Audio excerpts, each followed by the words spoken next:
Bonjour à toutes et tous. Donc, je travaille au TNBA, donc le Théâtre National de Bordeaux en Aquitaine, qui est un centre dramatique national.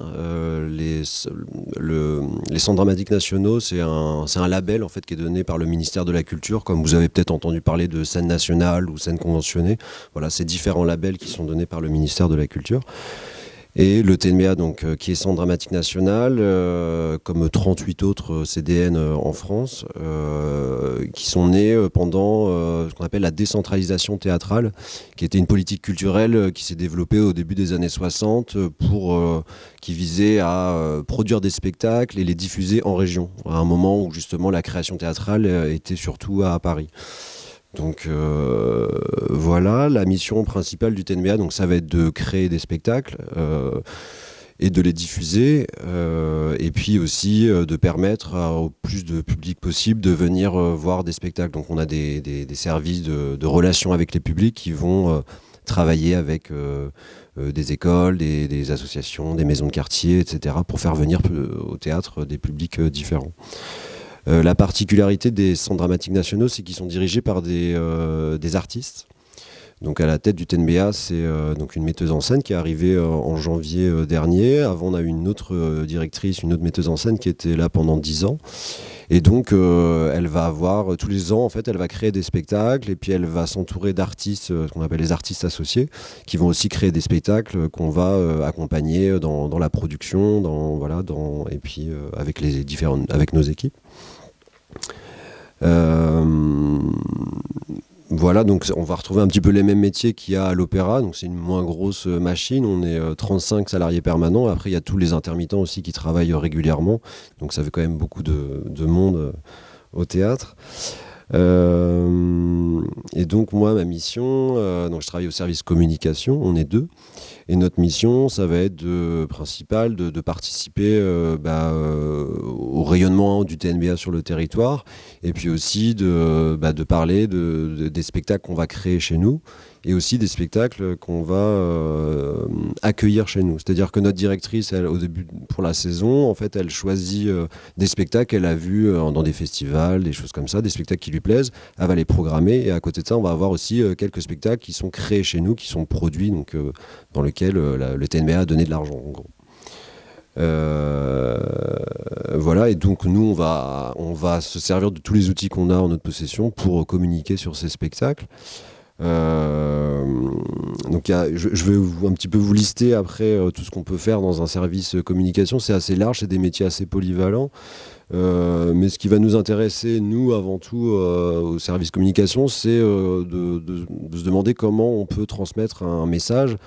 C'est pareil que Philippe tout à l'heure disait, voilà, au début on me donne un texte et puis il va falloir décortiquer. Et la communication va faire un petit peu la même chose dans une autre mesure, mais des spectacles qui vont être créés un an avant, pareil, on commence à avoir un texte et en fait on imagine aussi comment on peut raconter cette histoire au public pour le faire venir. Il y a des textes qui ne sont pas forcément accessibles directement. Donc on va essayer de trouver des ponts, même avec la culture populaire, des choses qui nous touchent tous. Voilà, le but c'est de trouver un petit peu qu'est-ce qui va permettre de toucher un petit peu votre histoire intime, voilà, sur un spectacle qui parle de choses générales, collectives. Voilà, pour vous donner peut-être un exemple des actions de communication qu'on a fait récemment. C'était il y a un an, je crois, mon ancienne directrice a monté un spectacle qui s'appelait Pour que les vents se lèvent, qui était une adaptation, une réécriture d'une pièce d'Eschyle qui s'appelle L'Orestie, qui date d'il y a 2500 ans, je crois. Donc voilà, ça peut faire peur aussi à des publics. Moi, j'avais jamais lu ce texte, voilà, je découvrais aussi. Et on s'est demandé comment on pouvait toucher un peu aussi les jeunes, etc. Et donc, en fait, l'histoire de l'Orestis, c'est vraiment une grande saga familiale où tout le monde s'entretue, c'est des histoires de pouvoir, voilà, c'est la famille les Atrides, peut-être vous avez déjà entendu parler. Nous, tout de suite, en fait, ça nous a fait penser à Game of Thrones. C'était un petit peu, voilà, un peu l'image que ça renvoyait aujourd'hui de ces grandes sagas. Et en fait, on s'est dit, on va faire des cartes de personnages où on listait un petit peu leurs points forts, leurs points faibles. Voilà, donc on avait 12 personnages de la pièce. Et en fait, on a caché ces petites cartes dans la ville, dans des lieux qui étaient en lien un petit peu avec les personnages. Par exemple, je vais vous donner un exemple. Il y avait comme personnage Agamemnon, c'est le roi, et on avait mis, il a sacrifié sa fille, et puis il est mort assassiné dans son bain. Et donc cette carte, on l'avait cachée à la piscine judaïque, par exemple. Et en fait, on a posté toutes ces cartes sur Instagram avec des énigmes, et en fait on a invité le public à aller dans la ville justement trouver ces cartes, et puis ils pouvaient gagner des places pour le spectacle. L'idée c'était de mettre un pied un peu dans la pièce, et puis aussi de sortir un petit peu le spectacle de la boîte noire du théâtre, un petit peu de désacraliser tout ça, et de faire vivre cette pièce en dehors du théâtre. Donc ça, c'est une action de communication qui, pour vous dire, en fait, on a beaucoup de choses qui coûtent aussi de l'argent. Ça, c'est des choses qu'on imagine, qui coûtent pas forcément d'argent, et puis pour le coup, qui vont permettre, de parler du spectacle un petit peu autrement. Et on a vu que ça a bien marché, qu'il y avait des familles, des jeunes qui étaient à minuit en train de chercher des cartes dans la ville. Et le but, c'était qu'ils fassent une photo devant le lieu avec la carte, etc. Donc voilà, il y avait tout un relais. Et quelques mois après, j'ai un collègue artiste du TNBA qui a été dans un covoiturage et qui est tombé sur des filles qui avaient participé à ce jeu-là et qui nous ont dit que c'était la première fois elles ont joué, et c'était la première fois qu'elles allaient à un spectacle au TNBA, et que depuis elles reviennent régulièrement voir des pièces. Donc voilà, c'est des actions de com au final qui permettent de toucher des publics différents. Voilà. À côté de ça, on va avoir des choses qu'on est un petit peu obligé de faire. Tous les ans, on a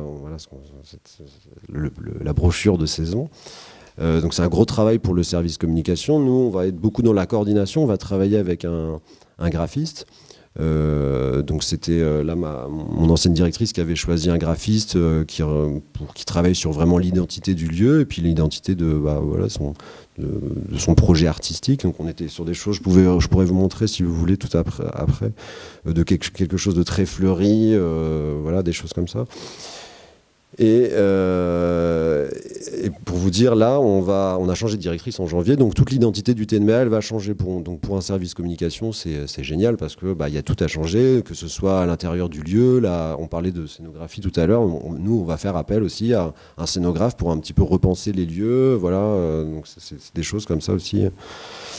Donc on fait cette brochure de saison, on récupère un petit peu toutes les informations auprès de nos collègues, que ce soit en production, qui vont nous dire un peu les tournées des spectacles, service des relations avec les publics, qui vont nous parler un petit peu des actions qu'il y aura dans la saison, et puis auprès de toutes les compagnies pour qu'ils nous envoient les informations sur leur spectacle, des photos, etc. Et puis nous, on coordonne tout ça pour sortir la brochure. Donc ça va être les éléments, ce qu'on appelle print. Donc il y a de la brochure, il y a des trimestriels dans l'année pour c'est trois petits documents qui informent sur les événements un petit peu annexes au spectacle. On va avoir des affiches. Alors on essaie de moins faire on est dans une démarche plus écologique, donc on essaie de moins faire de flyers, de choses comme ça, mais il en reste quand même, et puis il va y avoir beaucoup aussi, ce qu'on dit avec ma collègue, c'est qu'on est souvent un service qui est au service des autres services, c'est-à-dire que tout passe un petit peu par le service communication. Il y a mes collègues de relations avec les publics qui vont faire un dossier pédagogique, par exemple, pour accompagner des publics, des écoles sur un spectacle. Ça va passer par nous, on va faire un dossier, on va charter les dossiers de production pareil. Voilà, tout passe un petit peu par le service communication. On va faire des programmes de soirée aussi, donc là c'est intéressant pour nous. Moi, ce que j'aime bien dans ce métier-là, c'est aussi qu'on va, en fait, chaque semaine il y a un nouveau spectacle avec des thématiques complètement différentes, et puis on faut se demander comment on communique sur ce spectacle, sur des sujets qu'on ne connaît pas forcément, et puis on doit faire un programme de salle où on met des choses qui vont un petit peu au-delà du spectacle, de ce que va proposer le spectacle, une interview, sur la thématique, etc. Donc ça nous permet vraiment, nous, de nous plonger dans un univers qui ne sont pas forcément les nôtres. Il va y avoir toute une partie sur le web, toute l'administration du site web, des emailing aussi. On fait beaucoup d'emailing, voilà, qu'on envoie des emailing ciblés. Par exemple, on peut se dire, on a un spectacle de danse dans 2 semaines, et ben, les gens qui sont venus au spectacle il y a 3 mois, par exemple, d'un autre spectacle de danse, ils peuvent être intéressés par ce spectacle-là. On peut faire voilà, des emailing ciblés, des newsletters, etc. Bien sûr, il y a les réseaux sociaux, donc on est sur Instagram, LinkedIn, Twitter, on a un petit peu lâché. Et j'ai un stagiaire qui vient qui est au service communication depuis 2 mois, qui est en master communication, et je lui ai laissé carte blanche sur Thread. Donc voilà, on va voir, on essaie de trouver un ton un peu plus amusant, voilà, on expérimente aussi des choses. Donc sur les réseaux sociaux, on va essayer de créer plein de contenus, on va faire de la vidéo, des choses auxquelles on s'est formé aussi, parce qu'avant on faisait avec des prestataires, des boîtes de prod, ça coûtait très cher, donc là on s'est un petit peu formé pour faire des interviews nous-mêmes, faire du motion design, des choses comme ça. Il va y avoir aussi toutes les relations avec la presse, faire venir des journalistes avec des spectacles, donc créer des dossiers de presse, et puis voilà, être un petit peu dans le lien avec ces journalistes pour leur donner envie de venir voir des spectacles.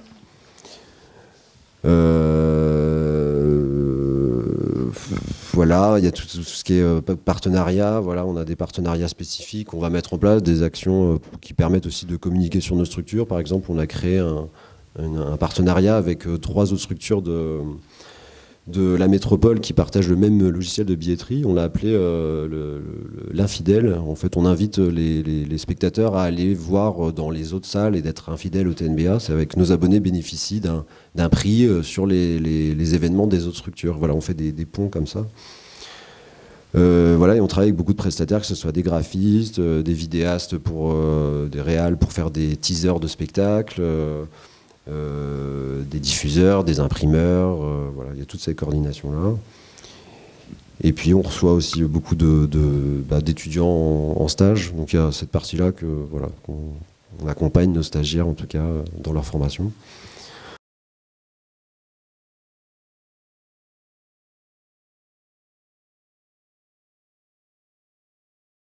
Oui, tout à fait. Alors moi, je sais qu'après mon bac ES, j'avais fait une demande pour faire un IUT Infocom. J'ai pas été pris, je crois que j'avais été pris dans un deuxième choix, technique de commercialisation, un truc qui me correspondait pas du tout. J'y suis allé 1 semaine et j'ai arrêté. Et je suis parti en licence d'italien. Voilà, je me disais, j'étais attiré par le journalisme, je me disais que je ferais peut-être une licence et je passerais des concours. J'avais pas vraiment de plan de carrière, je savais pas trop exactement ce que je voulais faire. À côté de ça, j'avais une grosse passion pour la danse, j'avais un groupe de danse et voilà, ça prenait beaucoup de place aussi dans ma vie. Donc j'ai quand même fait cette licence d'italien, j'ai pu faire une année en Erasmus d'ailleurs, que je vous invite à faire si vous avez la possibilité, c'est vraiment génial. Donc j'ai fini cette licence, j'ai pas passé de concours d'école de journalisme, je savais pas trop ce que je voulais faire. J'ai commencé à bosser, à faire plein de petits boulots un peu alimentaires, et puis j'ai trouvé un job dans un service clientèle pour une boîte d'ameublement en France, où je pouvais parler italien, donc bon, ça correspondait un petit peu, mais pareil, c'était vraiment très loin de ce que j'avais imaginé faire dans ma vie. Donc je suis resté 1 an dans cette entreprise, et puis j'ai démissionné, et puis je me suis dit, bon, je vais essayer de me bouger un petit peu, et j'avais 27 ans à ce moment-là. Du coup, alors pendant mes études, en fait, l'été, je travaillais pour une association où j'étais gardien de nuit dans un centre d'hébergement pour personnes sans abri. Et c'était une petite association au début, et j'ai commencé à leur faire un peu de com. J'avais créé un petit blog, j'écrivais des articles, c'était au début de Facebook, voilà, j'avais lancé quelques trucs. J'ai continué avec eux un petit peu bénévolement parce que ça me parlait, que j'aimais ça. Et donc après ma démission de l'entreprise de service clientèle, au service clientèle, j'ai réussi à trouver en fait, avec ma licence italien, c'était un peu compliqué d'avoir des équivalences pour repartir dans de la com ou des choses comme ça. Et j'ai trouvé à Aix-en-Provence, à l'université, une L3 par correspondance qui mêlait italien et études des médias. Et en fait, j'ai réussi à avoir une convention de stage pour justement faire un stage en communication. Et je l'ai fait, ce stage dans l'association pour laquelle j'étais bénévole, pour un projet bien précis. Donc ça demandait voilà, une campagne de financement participatif qu'on a mis en place, qui a super bien marché, un gros projet, c'était vraiment génial. Et du coup, cette association voilà, a réussi à débloquer un peu des financements pour me proposer un poste. Donc je suis resté après 2 ans dans l'association. Donc j'avais pas du tout fait vraiment d'études de communication, donc j'ai vraiment appris sur le tas. Ce qui est bien aussi dans des... Donc là c'était vraiment une association de lutte contre le mal logement, donc il ne s'agissait pas forcément de faire des actions de communication où on dépense plein d'argent alors qu'on est en train de défendre voilà, les intérêts des personnes qui n'ont rien justement. Donc ça m'a permis un peu de développer aussi un peu de créativité en communication, d'avoir des projets, de se dire en fait il suffit de parler aux bonnes personnes pour avoir des relais importants et on a pu faire vraiment des choses incroyables qui ont eu voilà, une bonne, un bon retentissement voilà, dans les médias, etc. Donc je suis resté 2 ans dans cette association. J'ai voulu partir, c'était à Paris, j'étais à Bordeaux avant, j'ai voulu revenir à Bordeaux, donc j'ai démissionné aussi, je suis reparti à Bordeaux, mais je me sentais plus à l'aise justement pour aller frapper à n'importe quelle porte et dire bon voilà, je sais faire un peu de communication, je suis là. Et donc je me rappelle, je sais pas pourquoi, mais en tout cas j'avais envie de faire du théâtre à ce moment-là. Mes collègues m'ont offert, quand je suis parti, un bon pour faire des ateliers théâtre. J'ai commencé le théâtre et une semaine après j'ai vu qu'il y a un théâtre à Bordeaux, le Globe Théâtre, peut-être certains d'entre vous connaissent, chercher un attaché de presse. Donc c'était pas du tout un poste permanent, enfin voilà, un CDI ou quoi. Donc j'ai créé vite un statut de auto-entrepreneur. Et donc à ce moment-là, j'ai commencé, j'ai fait 2 ans, je crois, où j'étais auto-entrepreneur. J'avais des petites missions, je travaillais pour le Globe, j'avais d'autres petites missions à côté. À côté de ça, j'avais trouvé un petit travail de 15 heures par semaine au théâtre La Lucarne, au quartier Saint-Michel. Bon, c'était bien, je gérais un petit peu dans mon emploi du temps, mais voilà, ça provoque quand même un peu de stress. On sait pas, voilà, ils peuvent nous dire du jour au lendemain ça s'arrête, et puis ça s'arrête, et puis on n'a plus de travail. Donc c'était pas forcément quelque chose qui me convenait. J'avais un peu besoin de cadre et de stabilité. Et donc je suis arrivé au TNBA en tant que chargé de communication. Donc maintenant ça fait 5 ans. Voilà, tout ça pour vous dire en tout cas que rien n'est... Enfin voilà, moi j'ai pas fait d'études de communication, faut oser, hein, je pense, clairement. Moi pendant longtemps je me demandais ce que j'allais faire de ma vie, clairement, et qu'à 27 ans je me disais j'ai pas fait d'études vraiment qui vont me servir à quelque chose. Même la licence italien c'est très bien, j'ai des connaissances, je sais parler italien, mais à part, voilà, il n'y a pas vraiment de job en fait. Et te dire que voilà, tout est possible, n'hésitez pas à changer, à vous, voilà, et puis aller frapper, parler avec des gens qui font des métiers qui vous correspondraient.